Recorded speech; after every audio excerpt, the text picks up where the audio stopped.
한 주간도 잘 지내셨습니까? 네, 저는 아시겠지만 목소리가 완전히 조금 그렇습니다. 그런데도 또 앞에 서게 하실 정도로 힘을 주시고 하셔서 너무 감사함을 누리고 있습니다. 계속해서 우리는 올 한 해 방향인 복음의 본질을 회복하자는 말씀을 붙잡고 나아가고 있습니다. 복음의 본질을 회복하자는 것은 결국 우리가 다시 하나님의 참된 생명의 말씀, 그 말씀을 우리가 붙잡고 그 말씀의 중심에 또 그 말씀 위에 우리의 기초를 다시금 세우자. 그리고 우리가 놓친 기도의 자리를 다시 회복하며 더 나아가서 지금까지는 우리가 듣는 데서 멈췄다면 이제는 그 말씀이 실제로 우리 삶 속에서 흘러나가는 그런 삶을 회복함으로 내가 있는 그 현장을 회복하자는 방향으로 가고 있습니다. 그래서 계속해서 주어지는 말씀은요, 우리가 우리를 점검하고 나를 점검하고 또한 교회를 점검하며 우리가 어떤 방향으로 가야 되는지를 계속해서 전달하고 있는 것입니다. 그래서 말씀을 들으실 때에 나를 점검하는 시간이 되어지고 또 우리 교회 전체가 점검되어지는 그런 시간을 통해서 다시 우리가 복음의 본질을 회복하는 그 자리로 들어가야 될 것입니다. 여러분, 교회가 왜 흔들리고 있습니까? 왜 흔들리고 또 그러한 가운데 있습니까? 우리가 볼 때는요, 겉으로는 아무 문제가 없고 괜찮은 것 같습니다. 겉으로 보기에는 우리가 건물을 보는 것이죠. 너무나도 좋은 자리에 괜찮다고 생각하지만 아무 문제가 없지만 안에서부터 서서히 흔들리는 부분이 있습니다. 건물도 그렇죠. 겉으로 봤을 때는 멀쩡한 것 같은데 안에서는 점점 흔들리고 무너지는, 벽은 멀쩡해 보이고 지붕도 멀쩡한데 기초가 약하면요, 결국에는 그 건물이 튼튼하고 잘 지어진 것 같지만 어느 순간에 무너지게 되는 것입니다. 교회도 또한 그렇습니다.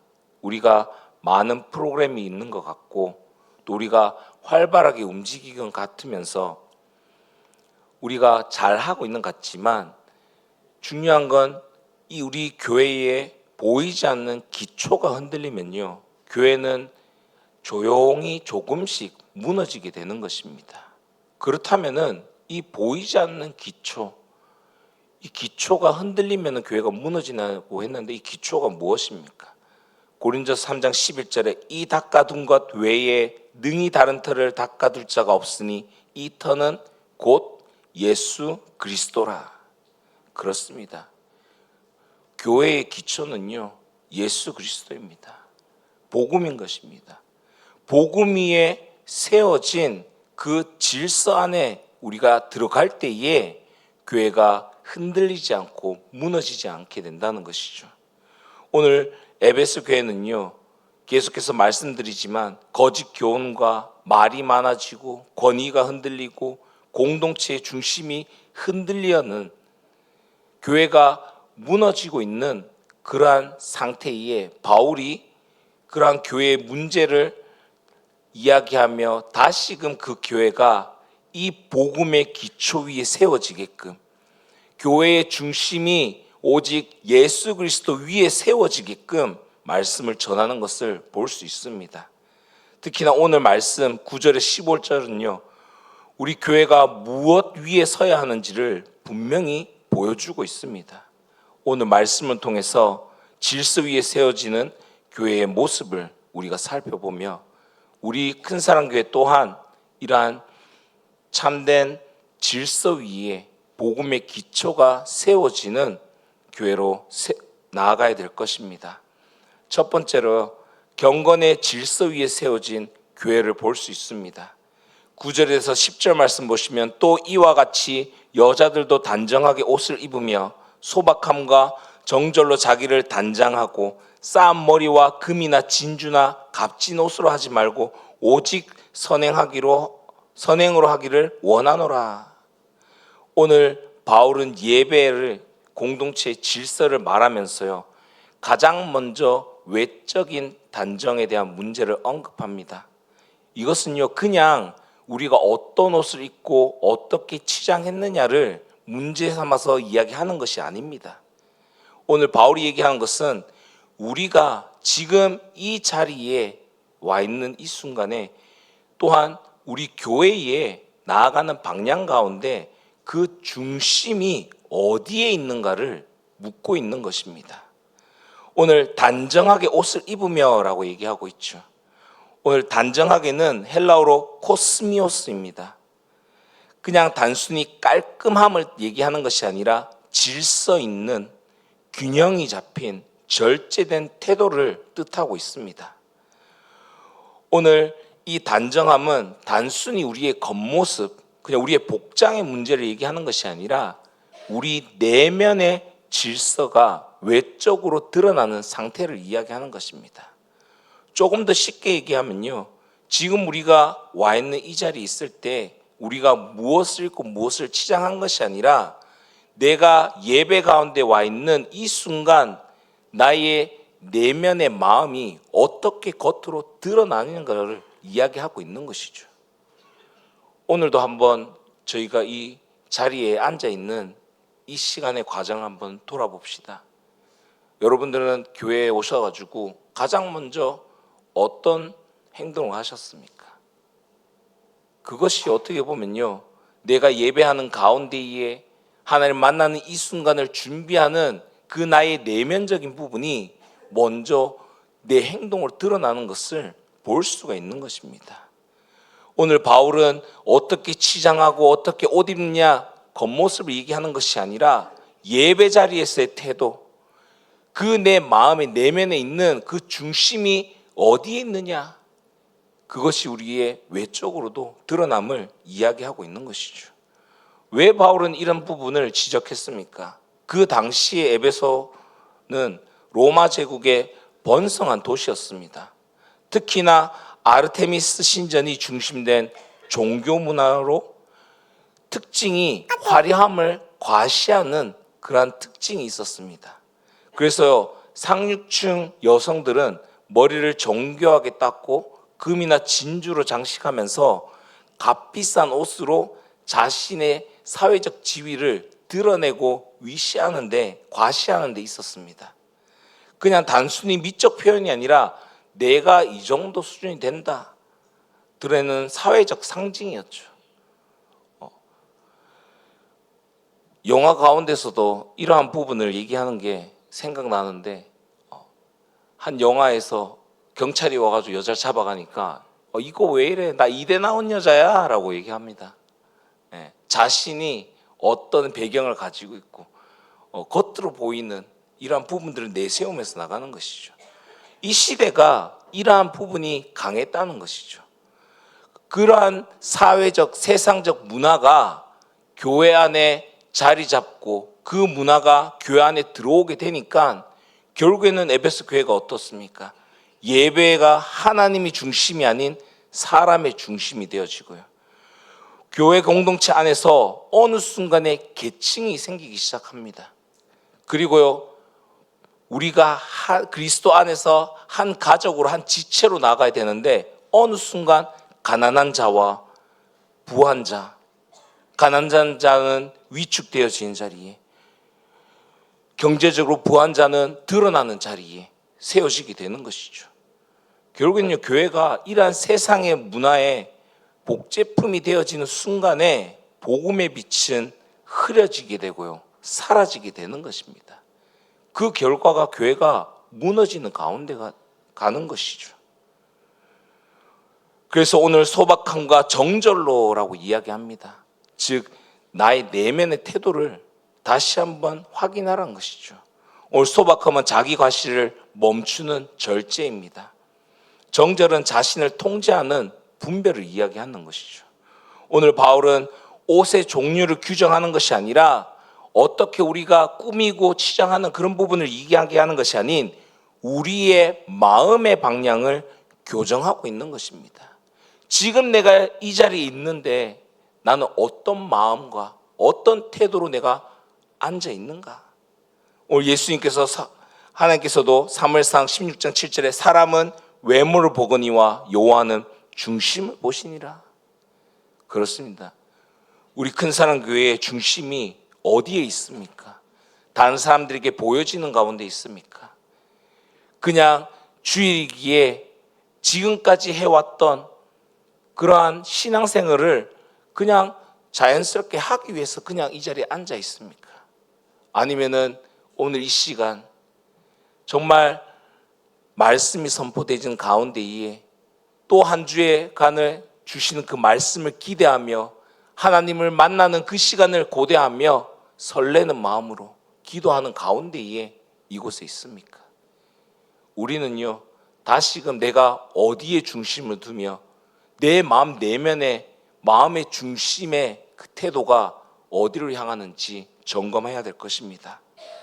오늘 10절에 보시면은 오직 선행으로 하기를 원하노라라고 이야기합니다. 여기 선행은요, 단순히 착한 행동이 아니라 하나님을 경외하는 삶의 열매를 이야기하는 것입니다. 야고보서 2장 17절에 행함이 없는 믿음은 그 자체가 죽은 것이라. 결국에 우리의 믿음은요, 삶으로 드러날 수밖에 없습니다. 경건은 우리의 행동으로 나타나게 되는 것입니다. 그렇기 때문에 바울은 금으로 단장하지 말고 선행으로 단장하라고 얘기합니다. 진정한 아름다움은요, 우리가 무언가를 많이 입고 화려한 것을 달고 한다고 아름다워지는 것이 아니라 진정한 아름다움은 하나님을 닮아가는 삶, 우리가 세상과 구별된 그 거룩한 삶인 것입니다. 오늘 이야기하는 질서는요, 우리를 억압하기 위한 것이 아니라 우리의 중심을 보호하려는 그러한 장치인 것입니다. 오늘 예배한 자리가 나 자신을 과시하는 자리가 되어지면요, 어느 순간에 교회 공동체는 무너지게 되는 것입니다. 경건이 중심이 되어지면 우리는요, 그 안에서 하나가 될 수밖에 없습니다. 그래서 교회는 복음에 합당한 질서를 갖추면서 나아가야 됩니다. 외적인 과시가 아니라 내적인 경건의 질서 위에 세워져야 되는 것입니다. 경건이 무너지면요, 질서가 무너지게 됩니다. 질서가 무너지면요, 복음이 흐트러지게 됩니다. 오늘 질서가 무너지면 그 결과가 무엇이 오냐? 혼돈이 옵니다. 혼돈. 그 혼돈 가운데요, 흐트러질 수밖에 없고 무너질 수밖에 없는 것입니다. 그렇다면 우리는 오늘 이러한 질서 가운데 있느냐? 다시 한번 확인함으로 정말 우리 교회가 선행과 거룩함으로 단장되어 질서 위에 세워진 교회의 모습으로 나가야 될 것입니다. 이것이 우리 큰사랑교회가 나아가야 될 첫 번째 교회의 모습인 겁니다. 두 번째로는 배움의 질서 위에 세워진 교회로 나가야 될 것입니다. 11절 12절 말씀에 여자는 1절 순종함으로 조용히 배우라. 여자의 가르치는 것과 남자를 주관하는 것을 허락하지 아니하노니 오직 조용할지니라. 오늘 말씀하는 가운데 계속해서 여자 얘기가 많이 나오죠. 네. 오늘 왜 여자들한테 이렇게 이야기하냐? 어떻게 보면 감정적으로 생각할 수도 있고요. 뭐 여자들을 자꾸 제재하고 뭐 성적으로 구별하냐? 그렇게 생각하실 수도 있습니다. 이 준비하면서도요, 아이고야, 이거 우리 권사님들하고 집사님들 메시지 할 때 막 레이저를 저한테 뿜으시는 게 아닌가 하는 그런 생각도 많이 했습니다. 근데 이거는요, 그냥 여성을 억압하려고 내뱉은 말이 아닙니다. 오늘 바울은 교회의 질서를 세우기 위해서 이야기한 것이죠. 오늘 여기에 보면 여자는 그러면서 조용히 배우라라고 합니다. 오늘 여자라는 것이 아니라 중요한 것은 조용히 배우라는 것에 우리가 주목해야 됩니다. 배우라는 것은요, 무언가를 금지하고 하는 것이 아닌 허용을 이야기하는 것입니다. 이 당시 유대 사회에는요, 여성은 공식적인 종교 교육의 중심에 서기 어려운 상황이었습니다. 어떻게 보면은 이런 교회의 교육 가운데 대부분이 남성 중심이었기 때문이죠. 그런데 바울은 배우라고 얘기합니다. 이것은요, 진리의 교육의 자리로 초대하는 명령인 겁니다. 교회는 누구를 침묵시키는 곳이 아니라 모든 성도가 말씀을 배우는 공동체라는 것입니다. 그래서 사도행전 2장 17절에 너희의 자녀들은 예언할 것이요. 복음 안에서는요, 모두가 말씀은 배우는 자리입니다. 그렇기 때문에 우리 모두가 말씀을 배우는 자리에 돌아와야 되는 것입니다. 그 첫 번째 우리의 실천이, 작은 도전이 우리가 성경 일독이라는 부분을 놓고 지금 계속해서 교회의 흐름을 나가고 있지 않습니까? 여러분, 중요한 건요, 여러분들이 교회의 전체적인 흐름 속에 함께 한 마음으로 나아가는 것이 중요합니다. 개인적으로요, 우리가 배우고 공부할 수도 있습니다. 하지만 그 가운데에서도 우리는요, 교회의 흐름 속에서 함께 나가는 것이 더욱 중요함을 기억하셔야 됩니다. 교회 흐름 속에서 그 외에 내가 좀 더 공부하고 싶고 좀 더 내가 연구하고 싶은 부분들 나아가는 것 중요합니다. 그래서 우리가 배우는 자리에 우리가 그냥 있는 것이 아니라 함께 한 방향에 맞추어서 나아가는 것 중요한 것, 그리고 그 자리에 우리가 들어와야 된다는 것을 기억하시기 바랍니다.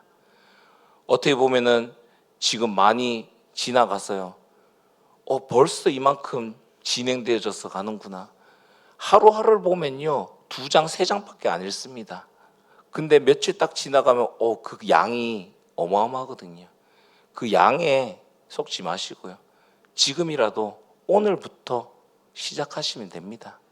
앞에 못 읽었는 부분들 과감하게요, 시간이 되실 때 읽으시고, 안 되어진다면 지금이라도 교회 흐름 속에서 함께 나아가기를 원합니다. 오늘 조용히라는 의미는 침묵을 얘기하는 것이 아니죠. 아무 말도 하지 말라는 뜻이 아니라 오늘 고요하고와 같은 단어입니다. 즉 소란이 없이, 혼란이 없이 질서 있게라는 것이죠. 바울은 침묵을 강요하는 것이 아니라 가운데에 혼란을 멈추고 질서를 세우는 것을 이야기하는 것입니다. 고린도서 14장 33절에 하나님은 무질서의 하나님이 아니시오 오직 화평의 하나님이시니라. 교회가 화평과 질서 위에 세워져야 됨을 이야기하고 있는 것입니다. 올 12절에 여자의 가르치는 것과 남자를 주관하는 것을 허락하지 않았니. 여기 주관한다는 것은 지배적이고 통제적인 권위의 행사를 이야기하는 것입니다. 오늘 에베소 교회는 이미 거짓 교사들로 인해서 거짓 가르침으로 인해 혼란 가운데 있었습니다. 그래서 1장 3절 보면 다른 교훈을 가르치지 말라라고 바울은 이야기하고 있죠. 즉 바울은 권위 다툼과 왜곡된 가르침을 막는 이야기를 하고 있는 것입니다. 오늘 본문은 모든 시대, 모든 상황 속에서요, 여성의 모든 가르침을 금지하고 규정하는 것이 아니라 그 안에서 이렇게 혼란을 멈추고 진리의 중심의 질서를 회복하라는 말씀인 겁니다. 좀 더 쉽게 얘기하자면요, 우리는 복음을 붙잡고 나아가는 가운데 있는데 자꾸만 다른 것들, 내 기준으로 규제하는 것들, 내 생각으로, 내 기준으로 정죄하는 것들로 인해서 이 복음을 배우고 알아가는 가운데에 하나 되는 것을 무너뜨리지 말라고 이야기하는 것입니다. 결국에는 복음 안에서 우리가 하나로 되어 나아가야 되는데 내 의가 너무 나오고 내 기준과 지금까지 해왔던 경력, 경륜 내세우니까 어느 순간에 하나 되어야 될 교회가 혼란 가운데 있고, 진리를 붙잡고 나가야 되는데 진리가 아닌 다른 것들을 붙잡고 결국에는 우리가 가장 중요한 이 복음을 놓치면서 나아가고 있다는 것입니다. 그러니까 이제는 그 다른 것에 우리가 신경 쓰는 것이 아니라 우리가 이 자리에 내가 뛰어나고 잘났기 때문에 있는 것이 아닌 온전한 하나님의 은혜로 있음을, 내가 해나가는 것이 아니라 하나님께서 이루어 가시기에 그 안에서 우리가 하나 되어지고 참된 진리된 이 복음의 말씀을 가지고 우리가 함께 나가는 그 질서 안에 들어가라는 것입니다. 우리는요, 함께 배워가며 함께 나아가는 교회 공동체입니다. 그래서 오늘 세상은요, 우리에게 항상 먼저 이야기하며 자신의 의견을 강하게 표현해라, 너에 대해서 강하게 어필해라, 너의 영향력을 확보하기 위해서 싸워라, 이겨라 라고 합니다. 하지만요, 우리는 다릅니다.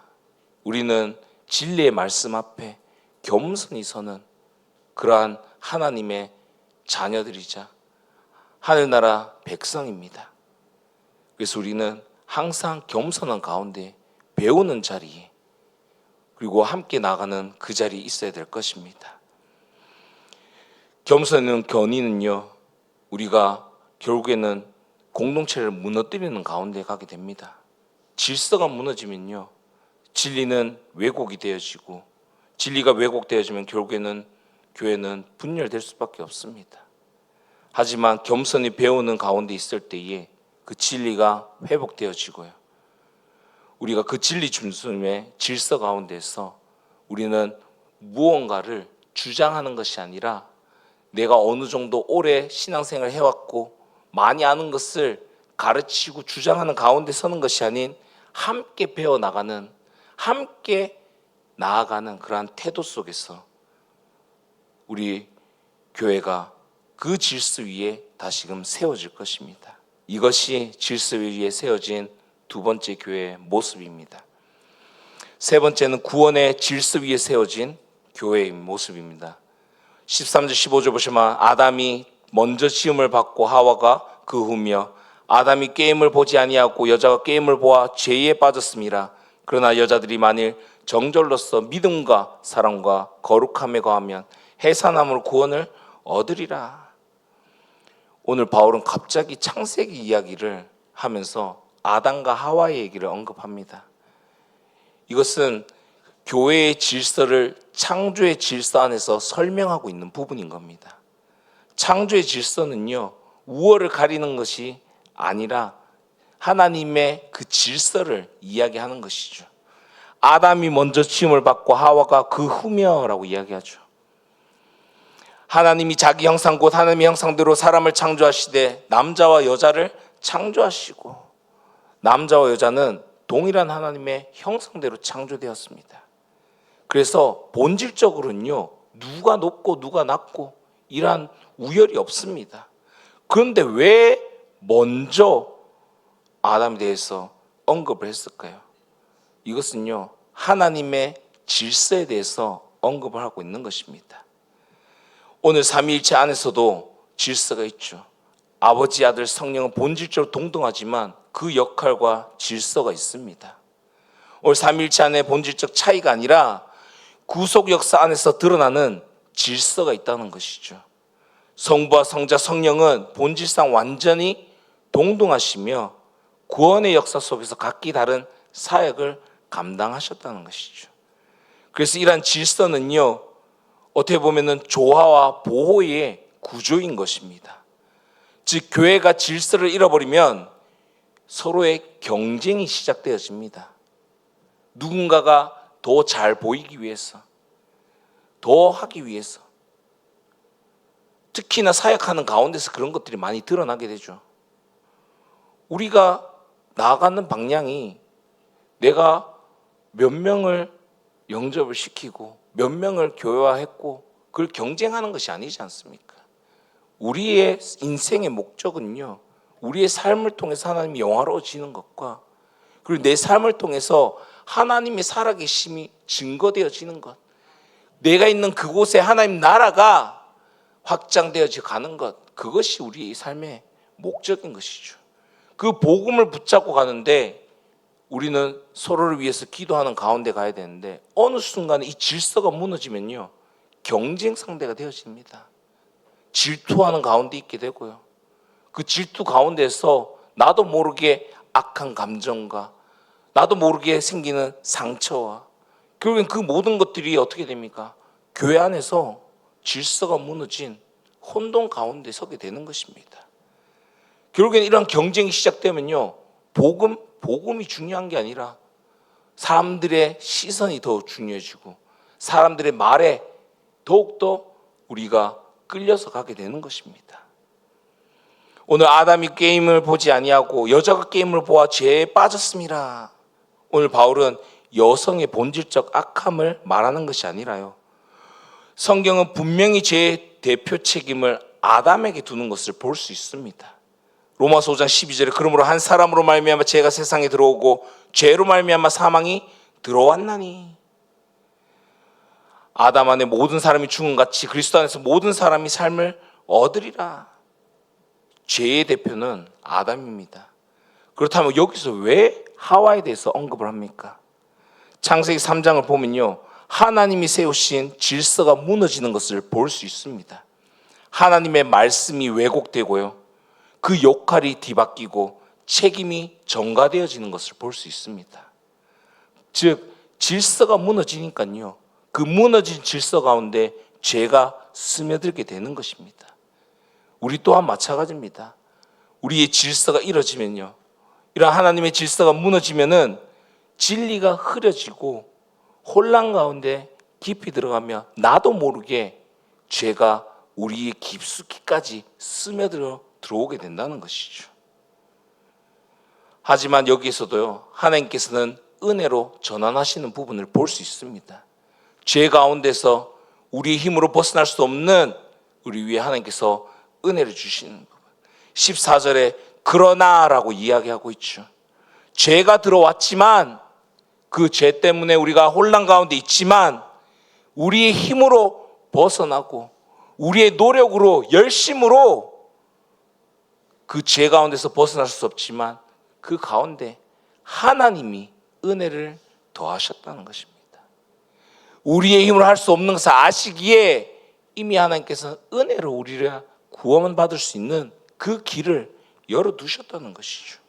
그래서 오늘 창세기 3장에 보시면 3장 15절에 보시면은 여자의 후손을 통해서 메시아를 보내시겠다라고 약속까지 하시는 것을 볼 수 있습니다.